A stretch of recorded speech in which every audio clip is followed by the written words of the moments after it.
vessel which capsized here at more or less 100 meters from shoreline of Rizal, Occidental Mindoro. Before your arrival, sir, we just recently recovered a cadaver and was later identified by the captain and the engineer, sir. Na-pull out ng mga SOF divers natin, sir, here. This orange mark here, sir, based from the diving activity that our divers did, nakabaon na to sa buhangin, sir. So, at that position, yan yung upright, sir, exposed. Okay. So, ito yung port side niya ngayon, sir. Nandito yung port side.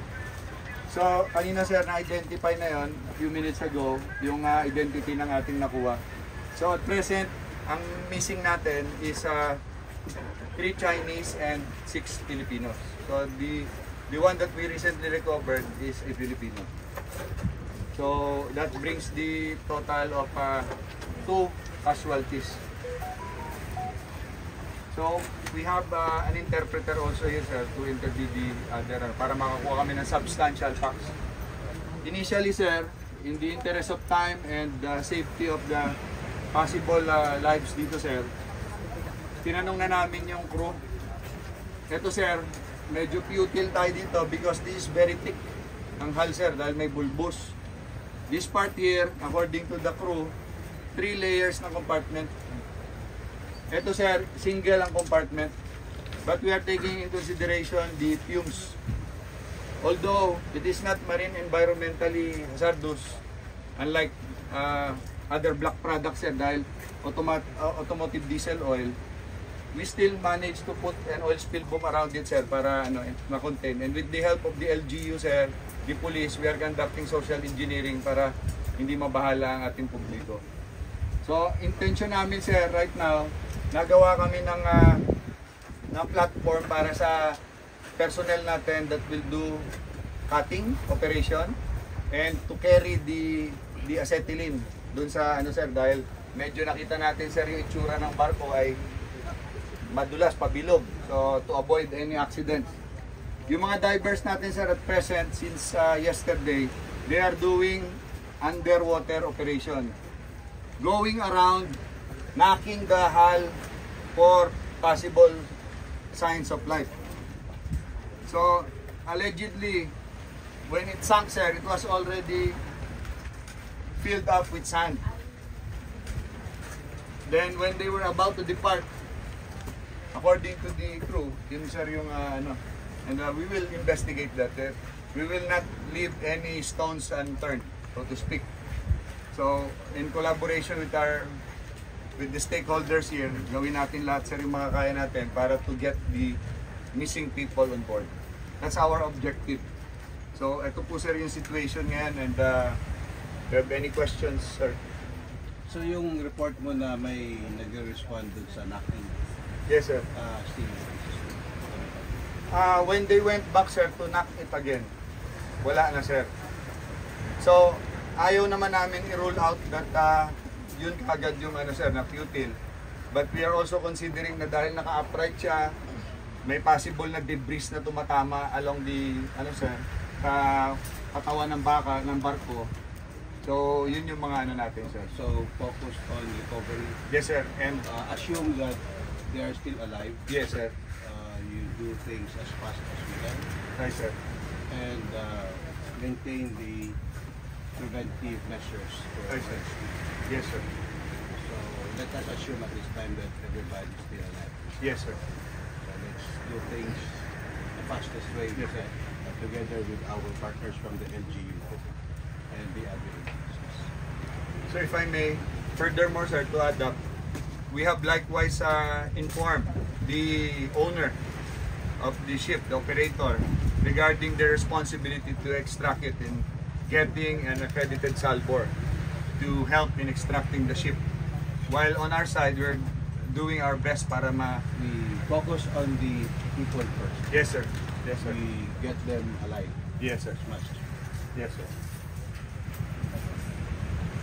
So the secretary is also sending his assurance of high support to our people in the ground. Yes, sir. as well as the President. We want Yung nasa na. So sa ngayon, ang focus natin ay makuha natin lahat ng mga nagawa natin sa loob.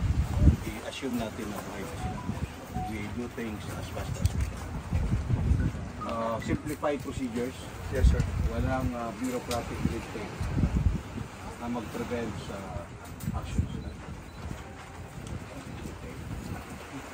Sir, Yes. ganun po. Sa GMA po, bamalay niyo po. Yes, sir. Sir, may we know ano po ang nasa log po ng Coast Guard? If the ship is registered ba sa Philippines or abroad? We're investigating. At this time, we're focused on the spots.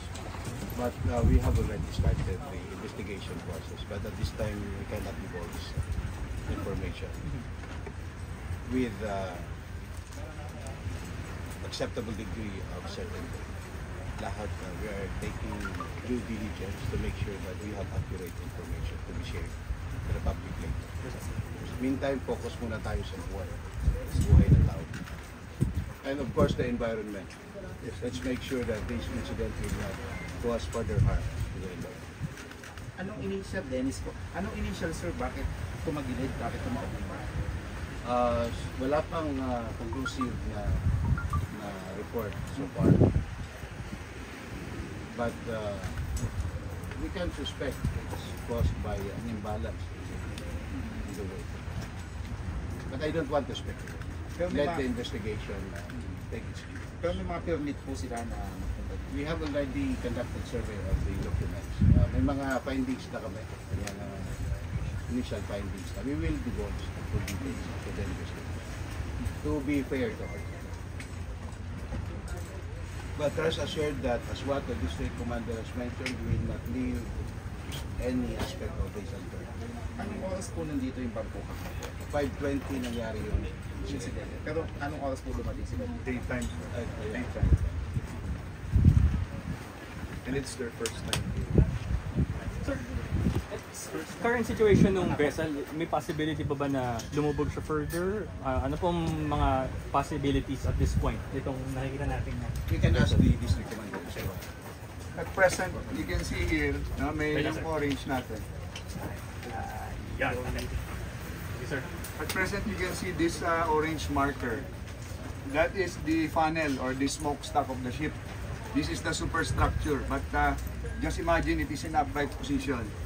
This part here is submerged on sand. The characteristic of the bottom is sandy. So, nakabaon siya. Yung half ng funnel exposing this part here and this one. So yan yung present situation, and based on our underwater survey conducted since yesterday and today, yan yung situation. It's not but tinitignan natin yung mga risk in penetrating it. So lahat kina-calculate natin. We cannot just simply attack the but without assessing. So yan yung at present na situation. Sir, with your expertise, possible ba na parang mayroon siyang air pocket, parang tabo na naka... Of course, that is part of a submerged vessel or any object, yung air. So that is why we are considering everything, even the fumes resulting from the petroleum or the fuel on board. Sir, anong gagawin para mapasok ng board ng barko? Initially, our primary objective is to really find a way to penetrate without risking too much, no?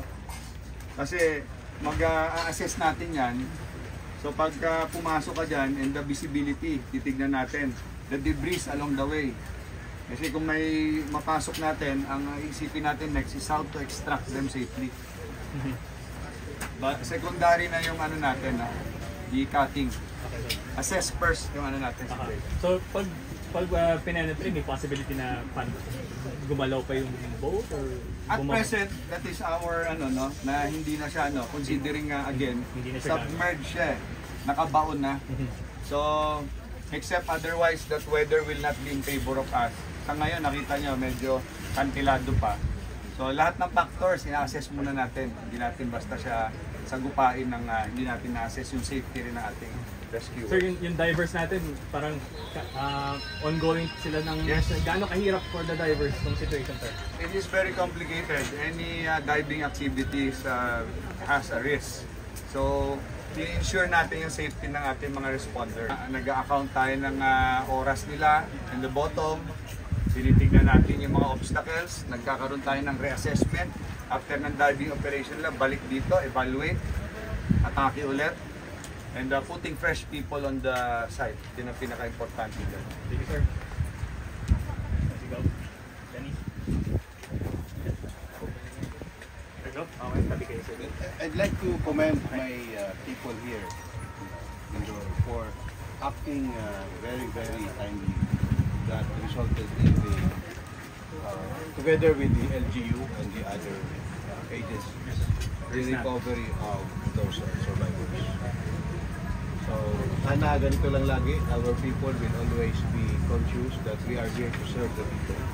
We will do everything we can to save lives. Sir, yung families ng victims, missing, 9 missing, and the 2 casualties, na-inform na po sila. We will leave it to the company, the representative of the company. The Coast Guard will only focus on In operating. the operation. Yes, sir. Sir, yung nationality ng may-ari ng company. We will be determining the more conclusive information Sir, about this yung- through the investigation. Yung Kinpy Corporation, ano ang papel nito sa kanila? We are yet investigating. The administrative part of this will be determined properly through proper investigation. Meantime, we focus on saving lives and preventing further damage to the environment. So nandun pa rin, umaasa pa rin kayo sir na talagang may buhay pa sa Yes, we are assuming that there are still living. That should be the best assumption. So we will be working very, very